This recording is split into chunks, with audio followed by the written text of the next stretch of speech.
अत्यंत संक्षेप में हम श्री मलुकदास जी के संबंध में थोड़ी सी जानकारी दें। जगतगुरु श्री रामानंदाचार्य भगवान के 12 शिष्यों में श्री स्वामी सुखानंदाचार्य जी महाराज, जो भगवान शिव के ही अंशावतार कहे जाते हैं, 12 महाभागवत जगतगुरु श्री रामानंदाचार्य भगवान के 12 शिष्यों के रूप में प्रकट हुए। उनमें ब्रह्मा जी महाराज श्री अनंतानंदाचार्य जी के रूप से, नारद जी महाराज सुरेश्वरानंदाचार्य जी के रूप से, शंकर भगवान सुखानंदाचार्य जी के रूप से, सनकादिक भगवान नरहरियानंदाचार्य जी के रूप से, कपिल भगवान योगानंदाचार्य जी के रूप से, मनु जी महाराज संत पीपा जी के रूप से। पीपा जी की भी आज जयंती है। चैत्र पूर्णिमा को ही पीपा जी का प्रादुर्भाव हुआ। झालावाड़ गागरोनगढ़ में पीपा पीठ में बहुत दिव्य भव्य उत्सव मनाया जा रहा है। हम व्यासपीठ से श्री पीपा जी के चरणों में भी प्रणाम करते हैं। प्रहलाद जी महाराज के अवतार श्री कबीरदास जी महाराज, जनक जी के अवतार श्री स्वामी भावानंदाचार्य जी महाराज, जो संत ज्ञानेश्वर निवृत्तिनाथ इनके पिता हुए। भीष्म जी के अवतार श्री बांधवगढ़ में नापित कुल में उत्पन्न श्री भक्त सेन जी महाराज, सेनाचार्य जी महाराज। बलि जी के अवतार राजस्थान की धरती पर जिला टोंक धुवन कला गांव में भक्तराज जाट कुल में अवतीर्ण श्री भक्तराज धन्ना जी। सुखदेव जी के अवतार श्री स्वामी गालवानंदाचार्य जी और धर्मराज यमराज के अवतार संत श्री रैदास जी। ये 12 महाभागवत जगतगुरु श्री रामानंदाचार्य जी के 12 शिष्यों के रूप में प्रकट हुए। उनमें सुखानंदाचार्य जी महाराज जमात लेकर प्रयाग के निकट जो कड़ा गांव है उसमें पधारे। इस कड़ा गांव में ही मलुकदास जी का जन्म हुआ। इनके पूर्वज पंजाब के थे, अमृतसर क्षेत्र के थे, और इनके पितामह श्री बेणी राम जी वो पंजाब से चलकर व्यापार के सिलसिले में कड़ा में आकर बस गए थे। और ऐतिहासिक दृष्टि से कड़ा अपने समय में व्यापार का बहुत बड़ा केंद्र था, क्योंकि नदियों के माध्यम से व्यापार होता था और गंगा जी कड़ा होकर के निकलती हैं, तो प्रयाग से वाराणसी तक का जो व्यापार है वहाँ बहुत बड़ा व्यापार था। अपने समय व्यापार का बहुत बड़ा केंद्र था कड़ा। तो व्यापार के सिलसिले में ही श्री बेणी राम जी पंजाब से चलकर वहाँ आए और वहीं बस गए। बेणी राम जी के ही अतिथि हुए श्री सुखानंदाचार्य जी महाराज। संतों की जमात उनके साथ थी। बेणी राम जी बड़े साधु से भी थे, तो उन्होंने ठाकुर जी उन्होंने आग्रह किया कि महाराज चातुर्मास से आने वाला है, आषाढ़ शुक्ल एकादशी से चातुर्मास शुरू हो जाएगा, आपको कहीं न कहीं तो चातुर्मास से करना ही है, ये गंगा जी का किनारा है, हम सबको सेवा का सौभाग्य मिलेगा, आप चातुर्मास करें। उनके आग्रह को स्वीकार करके सुखानंदाचार्य जी ने वहाँ चातुर्मास किया। 4 महीने अत्यंत निष्काम भाव से बेणी राम जी ने, उनकी गृहिणी ने और उनके पुत्र जठरमल जी ने बड़े प्रेम से संतों की सेवा की। प्रसन्न हो गए। भोले बाबा के अवतार तो है ही हैं, भोले भंडारी, आशुतोष अवधरधानी। तो आपने कहा कि हम तुम्हारी सेवा से बड़े संतुष्ट हैं, कुछ चाहिए? तो बेणी राम जी की पत्नी ने कहा कि बाबा, हमारा पुत्र जो जठरमल है वो भी अब वृद्धावस्था की ओर है, और मेरा पौत्र सुंदरदास उसकी भी आयु बड़ी हो गई है, लेकिन कोई आगे की संतति नहीं है। तो आप ऐसा आशीर्वाद दें कि आगे परिवार में साधु सेवा होती रहे, गौ ब्राह्मणों की सेवा होती रहे। तो सुखानंदाचार्य जी इतने प्रसन्न हो गए, बोले मैया तेने साधुन की 4 महीना सेवा करिए, तेरे 4 नाती होंगे और उनमें एक महान संत होगा। उनमें हरिश्चंद्र, श्रृंगार चंद्र और रामचंद्र और सबसे छोटे हुए मलुकदास जी। तो ये सुखानंदाचार्य जी के आशीर्वाद से प्रकट हुए थे। इनके पिता का नाम श्री सुंदरदास जी था और माता का नाम सरलाबाई था। ये दोनों प्रयाग में दारागंज के श्री स्वामी देव मुरारी देवाचार्य जी के शिष्य थे। तो गुरुदेव ने कहा कि तुम पयोव्रत का अनुष्ठान करो, और पयोव्रत का फाल्गुन शुक्ल प्रतिपदा से द्वादशी तक पयोव्रत का अनुष्ठान किया।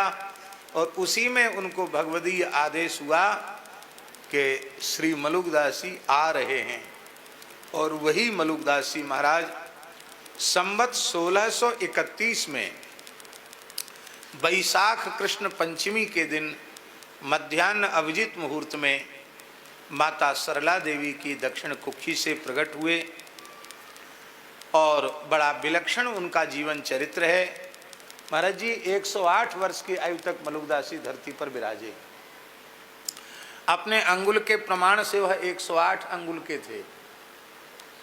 और अवतार के, भगवदीय अवतार के जितने दिव्य लक्षण हैं वो समस्त लक्षण उनमें विद्यमान थे। सामुद्रिक के अनुसार बड़ा विस्तृत उनका जीवन चरित्र है। उन श्री मलुकदास जी ने अपने जीवन काल में 4 मुगल बादशाहों का काल देखा। 30 वर्ष अकबर का राज्यकाल देखा, इसके बाद जहांगीर का राज्यकाल देखा, इसके बाद शाहजहां का राज्यकाल देखा। शाहजहां के राज्यकाल में ही वृंदावन में मलुक पीठ की स्थापना हुई संवत 1725 में। ये श्री मलुकदास जी के द्वारा ही स्थापित ये स्थान है। और औरंगजेब के राज्यकाल के 26वें वर्ष में उन्होंने महाप्रयाण किया। और चारों बादशाहों से जुड़ी हुई उनके जीवन की चमत्कारिक घटनाएं, अकबर से जुड़ी घटना भी है, जहांगीर से जुड़ी घटना है, शाहजहां से जुड़ी घटना वृंदावन मलुकपीठ, और औरंगजेब से जुड़ी घटना है कि उनकी आज्ञा से ही औरंगजेब यहाँ से भागकर दक्षिण चला गया, औरंगाबाद में वहाँ जाकर बस गया। उसने पूछा बाबा हमारा भविष्य बताओ, हम कितना जिएंगे? बोले यहाँ से दिल्ली जाओगे तो तीसरे दिन मर जाओगे, तुम्हारा इंतकाल हो जाएगा। और ये लौट के दिल्ली नहीं गए, यहाँ से सीधे दक्षिण की ओर चले गए तो 30 वर्ष जीवित रहोगे। वो डर गया तो दिल्ली लौट के नहीं गया, सीधे महाराष्ट्र चला गया। महाराष्ट्र में उस समय छत्रपति शिवाजी महाराज का प्रचंड प्रभाव था, वो मुगल सत्ता से खूब टक्कर ले रहे थे। तो ऐसी जगह मलुकदास जी ने उसको भेज दिया कि पूरी शक्ति वहीं टकराने में ही उसकी समाप्त हो गई। और इधर मध्योत्तर भारत के और उधर दक्षिण भारत के मंदिर भी बच गए, क्योंकि वहाँ दक्षिण का द्वार श्री छत्रपति शिवाजी महाराज ने रोक लिया, तो दक्षिण बच गया और इधर भी बच गया। नहीं तो कहीं भी वह कोई चिन्ह ही नहीं छोड़ता हिंदू धर्म का। वह बर्बर दुष्ट आक्रांता, जिसने अपने जीवन में न जाने कितने मंदिरों को भग्न किया, कितना भयंकर कत्लेआम किया। और आप सोचिए मलुकदास जी के प्रभाव के आगे वह इतना नतमस्तक हुआ कि उनकी जन्मभूमि कड़ा गांव में जो आज भी भग्नावशेष हैं, जो इमारत बनी हुई है, वो औरंगजेब की बनवाई हुई है। जीवन भर जिसने मठ मंदिर उजाड़े हों वो प्रभावित होकर कुछ बनावे, ये बहुत विलक्षण बात। और ठाकुर जी ये कोई उड़ंतु बात नहीं है, चलंतु बात नहीं है। 2 गांव की जागीर औरंगजेब ने दी, जिंगी और सुराथुपुर, वो प्रमाण आज भी वहाँ उपलब्ध हैं। तो उन श्री मलुकदास जी महाराज का संवत 1739 में महाप्रयाण हुआ। तो इस प्रकार से 108 वर्ष तक वे विराज। एक घटना है, श्री मलुकदास जी महाराज कड़ा ग्राम में विराज रहे थे, जब उनकी जन्मभूमि। उनके गुरुदेव दारागंज प्रयाग निवासी श्री देव मुरारी देवाचार्य जी, जो श्री स्वामी अग्रदेवाचार्य जी के नाती चेला और उनके शिष्य श्री मलुकदास जी अग्रदेवाचार्य जी की परंपरा में। तो श्री देव मुरारी देवाचार्य जी ने मलुकदास जी को कहा था कि तुम अपनी जन्मभूमि पर ही विरक्त तो उनको बना दिया था, चतुर्थाश्रमी, विरक्त होकर साधु सन्यासी होकर अपनी जन्मभूमि पर ही ठाकुर सेवा, गौ सेवा, संत सेवा करो। और जब भारतवर्ष के कोने कोने के संत आकर हमारे पास तुम्हारी साधु सेवा की प्रशंसा करने लग जाएंगे, तब कभी भी हम आएंगे तुम्हारे पास, हम स्वयं चल कर आएंगे। आप इसी प्रतीक्षा में वहाँ गौ, ब्राह्मण और संतों की सेवा में आप लगे रहे। श्री मलुकदास जी की संत सेवा तो अद्भुत थी ही। उनके चरित्र में गुरुजी आता है कि भूखे कुकुर हु जो आवें, क्षुधावंत है तिन्हि अघवावें। हजारों कुत्ते इकट्ठे हो जाते तो उनको भी भगवत भाव से वंदन करके उनको भी आप पत्तल परोस कर जिमाते थे। प्राणी मात्र में भगवान का दर्शन करते हुए उनकी सेवा करना। उनके चरित्र में आता है, हिंदू तुरक की विधवा जितनी, भोजन छाजन पावे तितनी। ये भी भेद नहीं कि ये अमुक धर्म का है, अमुक है। विधवाओं स्त्रियों को वस्त्र और अन्न की व्यवस्था, निर्धन लोगों के लिए धन की, औषध, रोगियों को औषधि की, घरहीन, आजकल तो सरकार घर बना रही है, उस समय तो मुगलों का शासन था, पर मलुकदास जी निर्धन लोगों को घर बना के देते थे। बड़ी अद्भुत उनकी सेवा। विचारकों ने ये कहा है कि जहाँ उनका साहित्य सृजन एक बहुत बड़ा योगदान है, वहाँ उनकी सेवा ऐसी अद्भुत है कि उन श्री मलुकदास जी की सेवा के जैसा उदाहरण अन्यत्र मिलना अत्यंत दुर्लभ है। ऐसा है, अद्भुत उनका जीवन चरित्र है। लोगों ने पूछा उनसे, माने इतनी अन्न धन की व्यवस्था कैसे होती है? तो श्री मलुकदास जी ने कहा, मोदी सब संसार साहिब मेरे राम, जा पर चिट्ठी उतरे सोई खर्चे दाम। सारा संसार मोदी है, कमाने वाला है, व्यवसाय करने वाला है, और साहिब मेरे राम, राजा राम, साहिब राजा राम, सर्वेश्वर सबके मालिक राजाधिराज श्री रामचंद्र प्रभु हैं। तो राम जी की चिट्ठी जिस पर पहुंच जाती है, जा पर चिट्ठी उतरे सोई खर्चे दाम। मैं कुछ नहीं करता, मैं तो केवल भगवान के सहारे बैठा हूँ। राम जी की चिट्ठी जिस पर पहुंच जाती है, इतना आटा, इतना दाल, इतना चावल, इतना घी, इतना बूरा, इतना मेवा, इतना कपड़ा, जो जिस वस्तु की चिट्ठी पहुंच जाती है और जिस पे पहुंच जाती है वही खर्च कर देता है। अब यहाँ एक बड़े रहस्य की बात है। आपसे हमारा परिचय ही नहीं है, हम आपको पहचानते नहीं, आपको जानते नहीं, तो आपको चिट्ठी भेजेंगे? अपरिचित को चिट्ठी नहीं दी जाती, परिचित को चिट्ठी दी जाती है। सभी जीव भगवान के हैं, पर भगवत सेवा में, गौ सेवा, संत सेवा में कुछ समर्पित करने की जो प्रेरणा है, यही राम जी की चिट्ठी है। और ये चिट्ठी उसी को प्राप्त होती है जिसको भगवान अपना करके मानते हैं। तो यदि किसी मनुष्य के जीवन में भगवान की सेवा का सौभाग्य प्रकट हुआ, तो आप समझ लो कि राम जी की चिट्ठी उससे मिल गई, राम जी ने उसे अपना लिया है। और एक दूसरा दोहा है गुरु जी,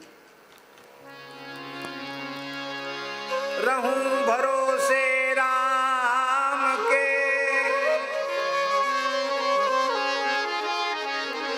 रहूं भरोसे राम के,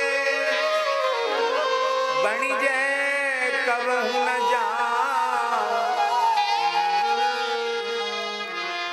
कमाने का कोई उद्यम नहीं करता, बन जय कबहु न जाऊं, दास मलूका यूं कहे, हरि बिड़वे में खाऊं। कहते हमारा राम जी से समझौता हो गया है। क्या समझौता हो गया? बोले हमारा राम जी से यही समझौता हो गया, भगवान से हमने कह दिया कि खाने का काम और राम राम करने का काम तो हमारा, और व्यवस्था जुटाने का काम आपका।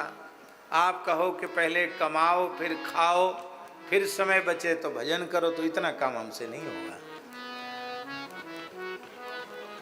हम केवल राम राम का ठेका ले सकते हैं, और वो भोजन का ठेका आपको लेना पड़ेगा। हमारे यहाँ साधुओं में कहावत है, हरि को भजन, पुराने संतों की कहावत, हरि को भजन पेट को धंधो, और करे सो मूर्ख अंधो।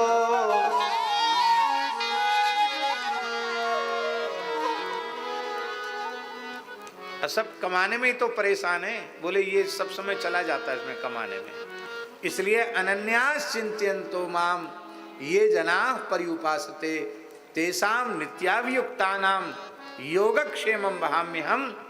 इसका प्रत्यक्ष अनुभव करके, इसे चरितार्थ करके श्री मलुकदास जी ने लिखा है। और गुरु जी एक और विशेष बात, आज जो आ गया चरणों में द्रव्य, उसको आज सूर्यास्त होने के पहले पहले समाप्त कर देना, दूसरे दिन के लिए कुछ भी शेष न रखना। रोज नई व्यवस्था। जब अकबर ने सुना कि कमाते कुछ नहीं है और रिद्धि सिद्धि का कोई पारावार नहीं है, तो आखिर परीक्षा करें कि धन के प्रति लोभ तो प्रायः मनुष्य में होता है। कैसा फकीर है कि जो आवे उसी को लुटा देता है।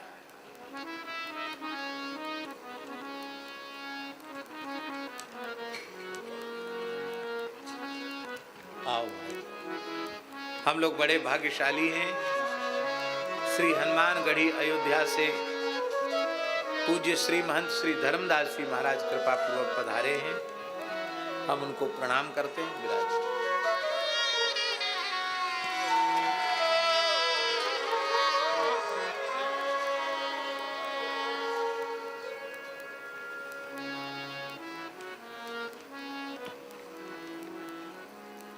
तो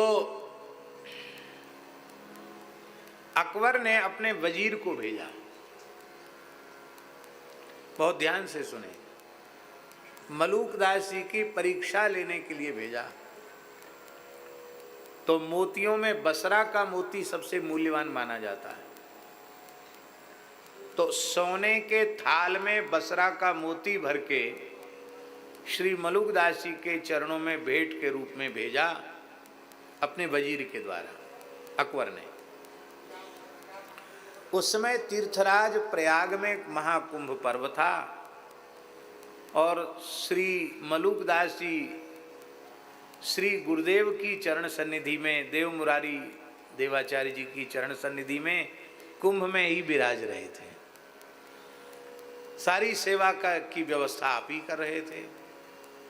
तो जब वजीर ने अकबर का नाम सुनाया और मोतियों से भरा हुआ स्वर्ण का थाल अर्पित किया, और वह बैठ गए देखने के लिए कि मैं आज दिन भर रहूँगा, ये मोतियों का क्या करते हैं, इस थाल का क्या करते हैं, ये देखने के लिए आपने तत्काल वैद्य को बुलाया और बोले ठाकुर जी को बीरी भोग धराने में चूने का प्रयोग तो हमेशा से हो रहा है, आज ठाकुर जी ने कृपा की है तो आज मोती को फूंक कर चूना बना करके और चूने की जगह मोती का चूना लगा करके और तब राम जी को भोग लगाया जाए बीरी का, पान का। उस जमाने में भैया जी बादशाह लोग मोती के चूने की बीरी मतलब चूने का प्रयोग करते थे, बादशाह लोग। आम जनता तो सोच भी नहीं सकती।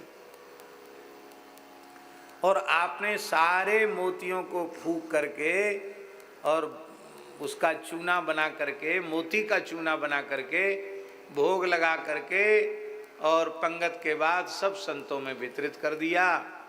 मोती खत्म हो गए और उसी समय एक ब्राह्मण, निर्धन ब्राह्मण रुदन करते हुए आया।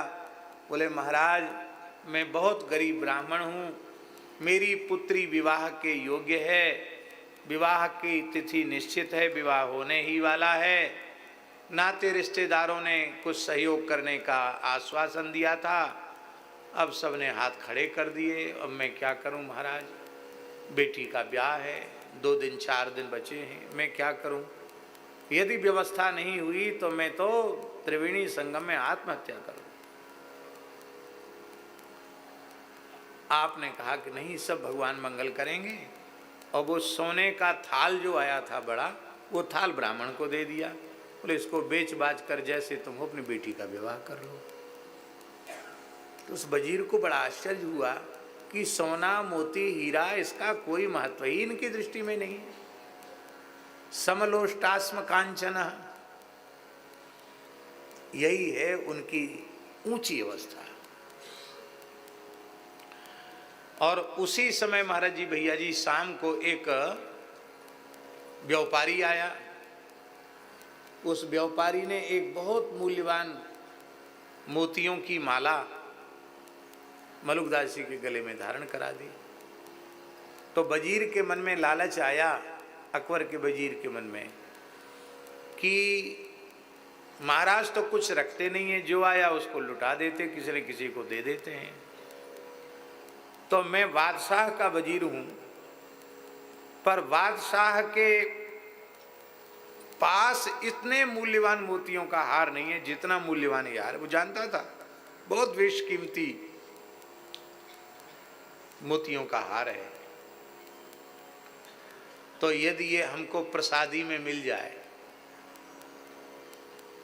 तो बहुत अच्छा हो। इसके मन में आया तो आपने तत्काल उसको बुलाकर, उसके मन में आया, उसके मन की बात जानकर बोले मेरी दृष्टि में कंकड़ पत्थर और हीरे मोती में कोई भेद नहीं है, तुम्हारी इच्छा है तो तुम ले लो।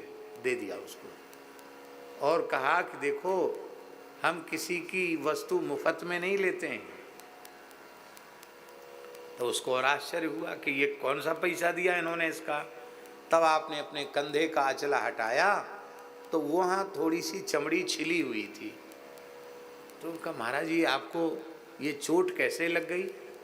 तब उन्होंने कहा हमारा शिष्य लालदास परिक्रमा कर रहे थे और ये जहाज पर व्यापार करने विदेश गए थे, हीरे जवाहरात के ये व्यापारी हैं, व्यापार करके वहाँ से लौटे थे, इनका जहाज समुद्री तूफान में फंस गया और उस समय मेरे शिष्य लालदास जी ने कहा कि तुम यदि अपनी रक्षा चाहते हो तो मलुकदास जी का स्मरण करो।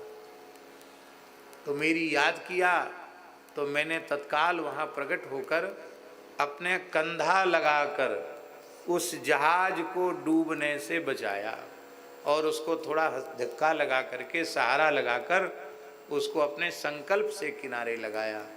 तो इतना परिश्रम किया है तब लिया है माला, मुफ्त में नहीं लेते किसी की चीज़। इससे एक बात सिद्ध हो गई कि हम लोग तो संतों को भौतिक वस्तु देते हैं, पर वे अपना तप, अपना भजन, अपना आशीर्वाद कृपा पूर्वक प्रदान करते।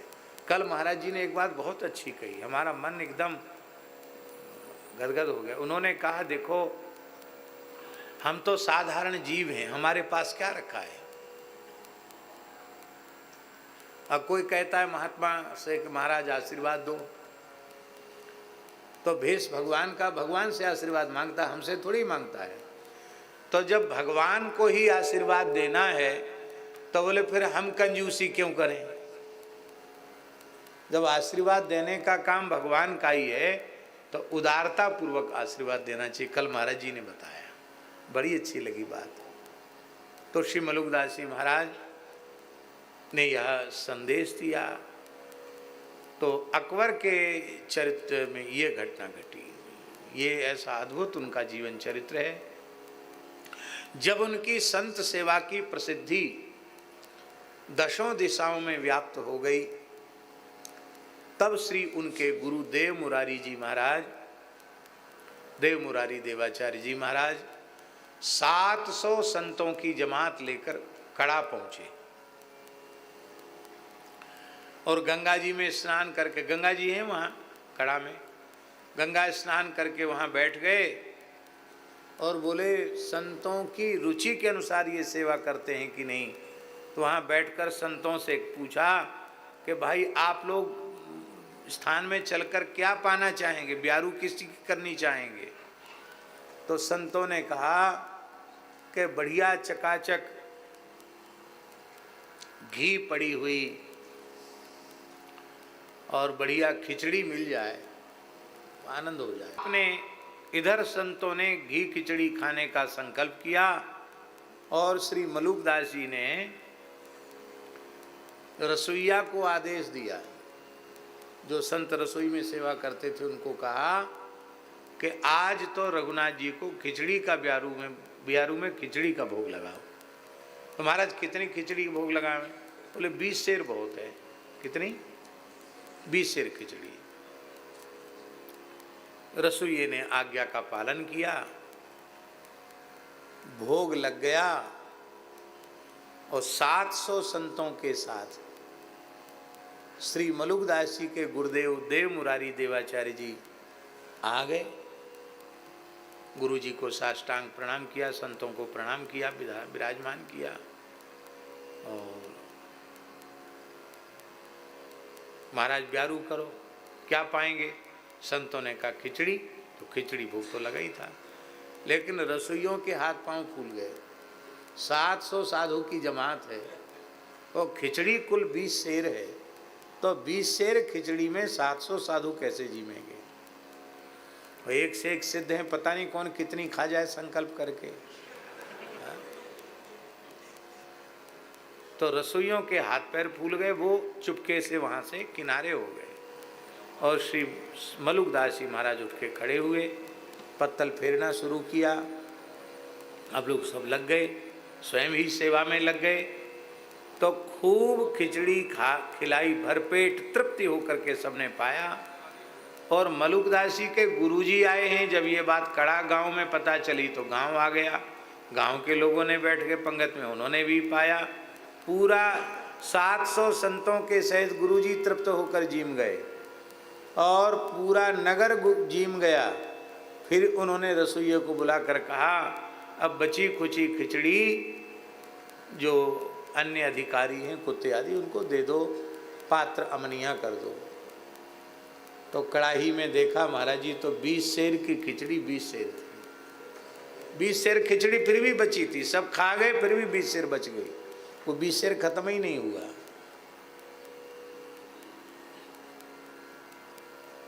गुरु जी ने हृदय से लगाया और हृदय से लगा करके, ऐसा चरित्र में लिखा है, उनके माथे पर पाग बांधी और कहा अब आप वैष्णव परंपरा के आचार्य हो गए। ऐसी अद्भुत साधु सेवा उन्होंने की। तो उस समय अलखराम दास जी जो मलुकदास जी के शिष्य थे, उन्होंने अपने दादा गुरुजी श्री देव मुरारी देवाचार्य जी से पूछा कि गुरुजी, ये हमारे गुरुजी के जीवन में ऐसी घटनाएं कैसे घटती हैं जिनमें बुद्धि काम नहीं करती है। अभी अभी की घटना है कि 20 सेर खिचड़ी बनी थी और सबके जीवने के बाद भी 20 सेर बच गए, हजारों लोग खा गए फिर 20 सेर बच गई, ऐसा कैसे हो गया? तो उनकी मलुक परिचय में, उनके चरित्र में लिखा है महाराज जी, अलख राम सो कहो मुरारी, मलूक रूप आप बनवारी।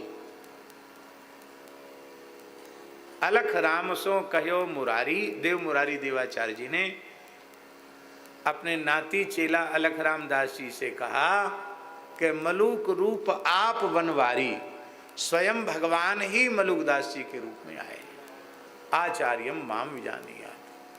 और जैसे श्रीमन महाप्रभु जी जगन्नाथ जी में समाहित हुए, ऐसी इनके जीवन चरित्र में है कि आप जगन्नाथपुरी में पहुँचे और जगन्नाथ मंदिर में सबने जगन्नाथ जी के गर्भगृह में, जगन्नाथ जी के गर्भगृह में जगन्नाथ जी में अंतर्धान होते हुए देखा।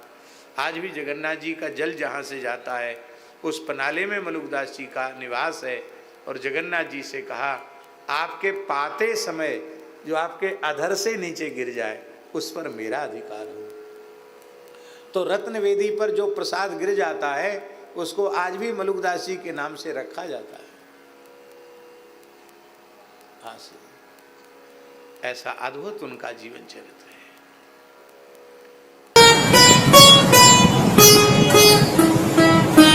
श्री सीताराम प्रतिदिन सत्संग एवं दर्शन के लिए श्री महाराज जी के ऑफिशियल चैनल को जरूर सब्सक्राइब करें।